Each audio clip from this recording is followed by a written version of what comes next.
السلام عليكم، ازيكم حبيباتي؟ اخباركم ايه؟ اتمنى تكونوا بخير يا رب. ان شاء الله النهارده مع بعض هنعمل وصفه سهله وبسيطه، الكشري كل الناس طبعا بتحبه. هعمله النهارده بطريقه سهله وبسيطه هتعجبكم جدا، وطريقه اقتصاديه على قد ايدينا، اقل من 100 جنيه ان شاء الله. نعمل كميه كبيره جدا تكفي عيله واكتر. اقل طبق في اي مطعم 35 جنيه، وكميه صغيره. النهارده ان شاء الله مع بعض هنعمل كميه كبيره. يلا بسم الله نبدا مع بعض. الحمص صحيت الصبح بقى نقعته حوالي 4 ساعات كده. ده نص كيلو. ممكن تعملي نص كيلو، ربع كيلو، على حسب ما انت عاوزه. وهنا شويه عدس بجبه. نقعتهم حوالي ساعتين. العدس محبتش ان انا انقعه ساعات كتير عشان ما يعجنش معايا. وهنا شويه طماطم طلعتهم من الفريزر وقشرتهم زي ما انتم شايفين كده عشان نعمل بهم الصلصه بتاعه الكشري الجميله بتاعنا. حطيت هنا حله على النار فيها شويه ميه، نزلت بالعدس بالحمص بتاعي. وهنا بصلتين مبشورين، طماطمتين مبشورين، 3 4 فصوص توم كده برضو مبشورين، كلهم مبشورين ناعم. هنزل بيهم بقى على الحمص بتاعي الجميل كده ما شاء الله اللهم بارك. هبهره بايه؟ بكمون، بسنة فلفل اسود صغيرة كده، ومعلقة ملح، وهضيف مكعب مرقة ده اختياري. هسيبه الاول ياخد غلوة وبعدين هعدي على النار يستوي مع نفسه. هنا جبت 3 4 بصلات قطعتهم جوانح زي ما انتم شايفين كده. هبدأ ان انا ارش عليهم رشة نشا كده عشان اغلفهم كده كويس بيه. النشا طبعا بتديكي قرمشة، بتديكي لون حلو جدا ده البصل. بصوا ما شاء الله اللهم بارك. هبدأ ان انا اغلفه كويس، اخلي كل قطعة منهم تكون مغلفة بالنشا. بعدين هجيب طاسة كده على النار، احط فيها كمية زيت كبيرة، لان الزيت ده طبعا اللي هعمل منه باقي الوصفة بتاعتي. هنا هبدأ بقى انزل بالبصل، اقلب فيه شوية كده لما يحمر معايا. مش هسيبه ان هو يغمق قوي وبعدين اطلعه عشان هيكون فيه سنة حرق كده. بصوا اللون الجميل ده ما شاء الله اللهم بارك. هبدأ بقى اطلعه على كده، احطه بقى على على حاجة كده، افرده على مناديل، طبق كده وفوقه منديل وافرده. بصوا ما شاء الله اللهم بارك. الحمص كان عامل ازاي التسوية بتاعته. هبدأ بقى ان انا اطفي عليه. طبعا مية الحمص دي هستفاد منها بباقي الوصفة بتاعتي. ضفت بس مكعب مرق وخلاص هطفي على الحمص. هبدأ بقى اعمل المكون اللي بعده. جبت هنا حلة على النار، حطيت فيها شوية زيت من بتاعة البصل بتاعي. بعدين نزلت ببصلتين كده متقطعين قطع صغيرة خالص. هبدأ بقى اقلبهم يا دوب بس يتبالوا معايا، وبعدين هنزل فوقهم بالشعرية. بصوا ما شاء الله اللهم بارك. الطريقة دي انا اول مرة اجربها بس عجبتني جدا، وقلت بقى اوريها لكم. هنا نزلت بكوباية شعرية، ممكن تزودي الشعرية او تقليها على حسب ما انت عاوزة يعني.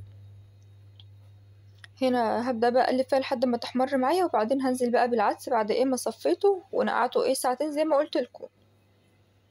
الافضل ان انت تنقعي الحاجات دي، اهم حاجة الحمص والعدس بجبة تنقعهم كذا ساعة كده، والحمص يفضل من بالليل. نزلت هنا بالعدس وهبدأ اقلب فيه كويس قوي لحد ما يتغلف بالمادة الدهنية بتاعتي. وجبت حوالي كوبايتين 3 كده رز، غسلتهم برضو وصفيتهم ونزلت بيهم، وابدأ بقى اقلبهم كويس قوي، الشعرية مع البصل مع العدس مع الرز. وبعدين انزل فوقها بقى بمية سخنة. هبدأ بقى احط معلقة ملح كده ومعلقة كمون. طبعا الملح والكمون في كل حاجة معايا في الوصف. وضفت مكعب مرقة. مكعب مرقة برضو اختياري، ممكن تحطيه ممكن لا، بس بيدي طعم حلو قوي للرز. هبدأ بقى اقلبه كويس قوي في بعضه، وبعدين هضيف مية سخنة واسيبه على النار عالية لحد ما ينشف معايا. وبعدين هعدي على النار واسيبه بقى مع نفسه كده يستوي. بصوا ما شاء الله اللهم بارك. الرز هيبقى مفلفل ومعايا جميل. الطريقة دي حلوة قوي عجبتني. هبدأ بقى اضيف المية كده. طبعا انتوا عارفين المية على قد الكمية بتاعتي. الرز البسمتي هي المية بتكون الضعف. هبدأ بقى اغطيه كده واسيبه بقى يغلي معايا، وبعدين هدي عليه النار بعدها. ما شاء الله اللهم بارك.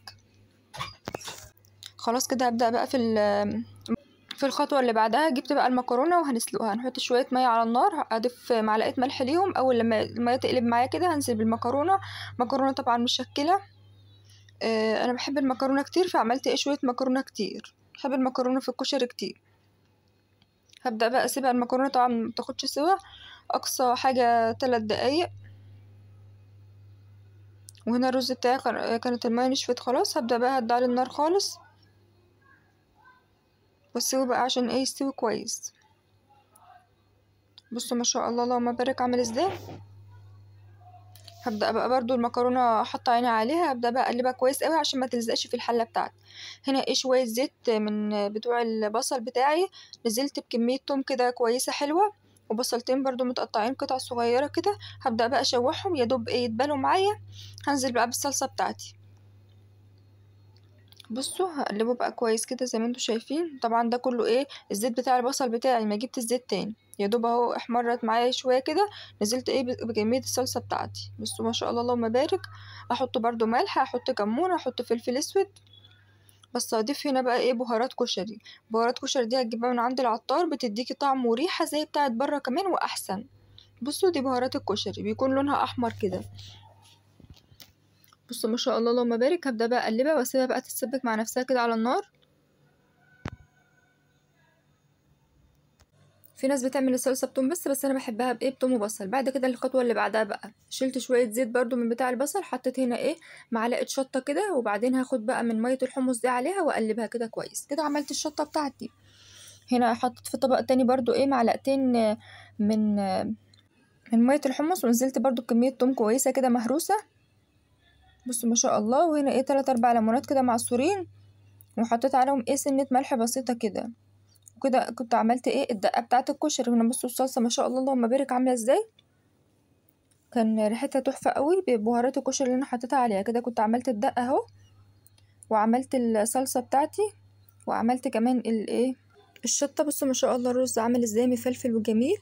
هبدأ بقى ان انا اغرف زي ما انتم شايفين كده. حطيت رز وحطيت مكرونه وحطيت حمص وحطيت شويه صلصه وبصل كده على الوش. ما شاء الله اللهم بارك. كانت طريقه حلوه جدا وعجبتهم. ما تنسوش بقى تجربوها وتقولي رايكم في التعليقات. ما تنسوش بقى اللايك والاشتراك في القناه وتفعيل زر الجرس عشان يوصلكوا كل جديد. السلام عليكم. ما تنسوش بقى تصلوا على النبي.